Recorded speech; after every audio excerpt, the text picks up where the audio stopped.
Hey, what does the M stand for? We're going to find out. It stands for the Mystery News Studio. Well, temporary studio. I'm still up here in Ottawa, Ontario. It stands for Merci because Mireille was nice enough to let me use her room for my podcasts. And this is superpilotish channel. Welcome. My name is Graham Wilson, and today I'm going to be talking about not the letter M, but we're going to be talking about restricted airspace today. Ooh, isn't that fun? So, well, it's fun to know about because it's fun to stay out of restricted airspace because you don't want to get in trouble. So, yeah, so still up here in Ottawa, and I was planning on having like a really cool show talking about restricted airspace because the Parliament buildings here, they're it's restricted airspace around there. You're not allowed to fly around the Parliament buildings. And so I thought, wouldn't that be cool to have, do like a live stream like this? Well, yesterday I went driving around, scouting locations, and there was a million people down at the market because there was like, it was a beautiful day. And so I couldn't find any parking. And then Ottawa is like any other big city where you got to kind of know where to go, and you got to be from there to know, you just park here, or you just you park over here, or you just zip over there. Well, also like other big city, there's one-way streets, there's do not enter, there's no turning on a red, there's all this stuff on. So basically, I was cruising around downtown, and they still have Wellington Street shut down there. I don't know why, but remember there was a few truckers parked there earlier in the year, and so the trucks left, but they kept the barricades up. I don't know. Go figure. So yeah, that made it a little harder getting around, and the local residents here don't like it too much, but hey, what can you do? It's Ottawa. And Ottawa's going to do what Ottawa's going to do, I guess, right? Just like any other local town. Okay, so restricted airspace. Don't fly over the Parliament buildings. And hey, Shecky, I just saw you pop in. All right, we are going to talk about, I need a whiteboard. Strangely enough, you can't see it, but there actually is a whiteboard over there. But I don't have any markers for it. So it's like in the guest bedroom where I am right now. I guess she used up all of her markers and I can't use a whiteboard. So, all right. Gonna have to use the cardboard. Now, I mentioned before that I got my this is my official gear box. So you can see that I'm kind of, as I do shows, I get rid of the cardboard. So my boxes just kind of shrink. So I'm gonna get us. You're gonna see how the cardboard is actually spawned here. Okay, usually when I'm in my basement, I usually do a nicer job of it. I do. Instead of ripping it off like some kind of cannibal, I use scissors. And then I got my marker in the box. What else do I got in there? My little box. Then I got my toque. I got my fuzzy mitten in there. And so anyways, here we go. We don't have the whiteboard, but we do have the cardboard. So let's do this here. I guess I could probably start off saying that I got this funny little chair, this little kid's chair that I'm sitting on right now. Can you see that? There we go. It's designed for someone that's a little bit smaller. But anyways, yeah. So we're going to start off with talking about Canadian airspace, restricted airspace first. And then I'll mention, somewhere in there, I'll mention a little bit of American, just a little bit about the TFRs, temporary flight restriction areas. So here we go. If you're going to be doing your flight test or your written test for Transport Canada, you're going to want to see this. It'll be a marking on the map. So it looks kind of like that. So that's your radius of your restricted airspace. It'll look like that. It can also be in the shape of a square or unusually shaped. You'll see that sometimes if it's a military like a gun range or something, it might look like a T, or something like that. But anyways, there we go. That is Class F airspace. And the joke is, why do they call that Class F airspace? Because it's all effed up. It's restricted. So, or advisory. So what you got to do in Canada, you're going to see something like that, and you're going to see either CYA, and CYA doesn't mean what you think it means.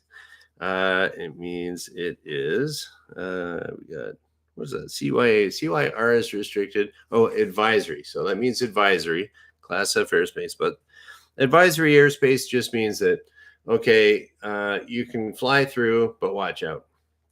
They'll usually have that around where people are dropping when they're dropping like parachutists and stuff. That'll usually be advisory. And then we got CYR. Okay, now that's the one you really got to watch out for, the CYR. That's restricted. You cannot go flying in there unless you have permission. So that'll be on military installations. You would have that for around the Parliament buildings here. They just recently expanded that, I think 2021. And later on, I'll put a link in the description below to the what was it? Designated Airspace Handbook. Is that what it's called? Oh, I forget. It's one of those things that you never really look at. I should have really looked that up. Actually, you know what? I bookmarked that here. Let me just check this out. What's the official name for this little guy? Designated Airspace Handbook. That's it. So the Designated Airspace Handbook, it's something you can download it in a PDF form, and I'll put a link to that in the description below, and it tells you the phone numbers you got to contact if you want to fly through restricted airspace, and the dimensions of the airspace and why the airspace is restricted or advisory. So it's one of those things that it's a tricky one that you could be asked on your flight test. At the private pilot license level, probably wouldn't be getting into that too much in depth, but at your commercial pilot's license level, yeah, you're going to have to know about the Designated Airspace Handbook. So, yeah, that's what you got to look out for. Now it's going to be a little story time. So, yeah, basically, don't fly in it if you're restricted, and ask for permission first. Okay, and not just from the control tower or anything like that. It would have to be from the actual organization that's asked to restrict that. And that's another funny thing too, that the Parliament buildings here are they're all restricted for airspace, and that goes for drones too. So like any of that drone footage you see flying around the Parliament building, it's probably illegal. But it looks cool, but it's most likely illegal unless they got permission. We don't know. So, okay, we got the restricted stuff. Now I'm going to talk a little bit about my hometown of Windsor and American TFRs. I believe that stands for temporary flight restriction, and it's a radius of some size. Wait, actually, you know what? Let me backtrack against that. Okay, you can't fly over the Parliament buildings here in Ottawa, and don't forget, you can't fly over the Governor General's residence too, and I think the Prime Minister's residence, but I didn't really look into it. But by and large, if you come into Ottawa, it's a very weird airspace. Make sure you know what you're doing before you come here. And and no wrench, they do not shoot you down, but you're gonna get a call from the control tower, or NavCanada is going to send you a nasty letter or a fine. So there we go. Okay, so that's enough about the Canadian stuff in Ottawa. I'm going to draw my little map of Windsor, Detroit. Okay, let's see how good I am here. We got Windsor, Detroit here. Kind of goes like that. And then it kind of goes like this. Look at that beautiful artistry. Isn't that cool? Doesn't that look like a border? Okay, so what that is this is the Detroit River. Okay, we're going to call this Detroit over here. Detroit, and my town of Windsor. Okay, so Detroit's over here, Windsor's there. That's the Detroit River in between them. Now, one of the funny things that a lot of people get mixed up with is that if there's an American TFR, temporary flight restriction, going on, say like a lot of times it's for if there's a baseball game, if the Tigers are playing or the Lions are playing on a football game, they'll put a TFR there. Or one of the more interesting ones that I got was back when President Obama was the president. He was having a rally down at it was the Cobo Arena, I believe at the time. It's ripped down now. But yeah, so he was having a rally down there, and that's right on the river. So there's a big TFR. And if you looked on something like ForeFlight, this is one thing that ForeFlight or even the other organizations that publish, even the FAA, when they're publishing their TFRs, there might be something like, say, okay, here's Mr. Obama down here. All right. See that? There's Obama on the river, and you're not supposed to fly within, we'll say, I don't know, 5 miles of him. So there might be a big circle around Mr. Obama.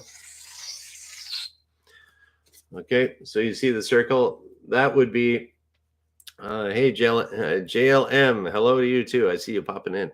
Yeah, so there we go. Obama's here, and I was supposed to do a sightseeing flight that day, and we would usually kind of go down here to the river, and we'd fly by here. Ambassador Bridge is at the closest point.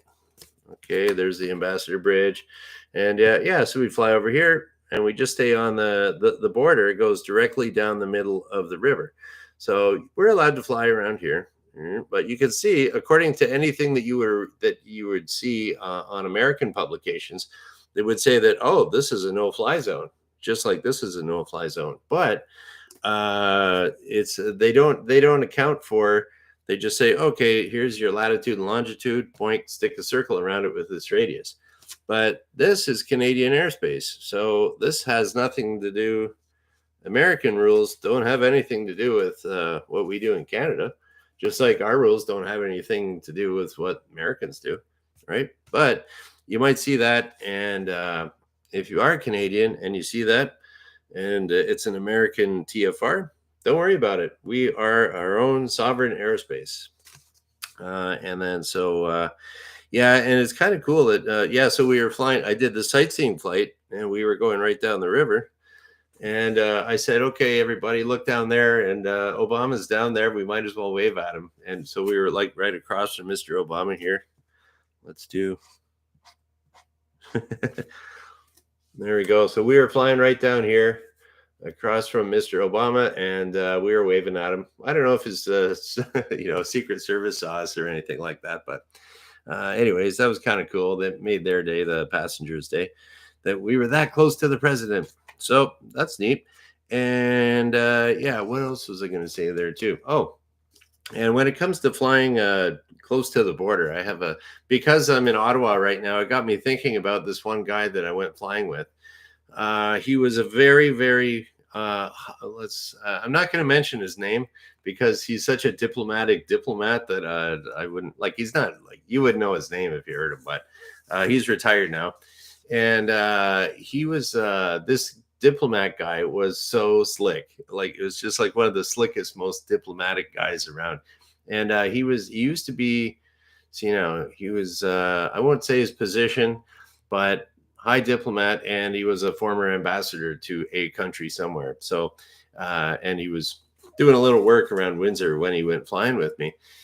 So it was pretty cool that this guy went flying, and I said, "Hey, man, let's go take a rip down by the river." And we usually just go right over the shoreline here, and which is totally legit. You could technically go right up to the very middle of the river.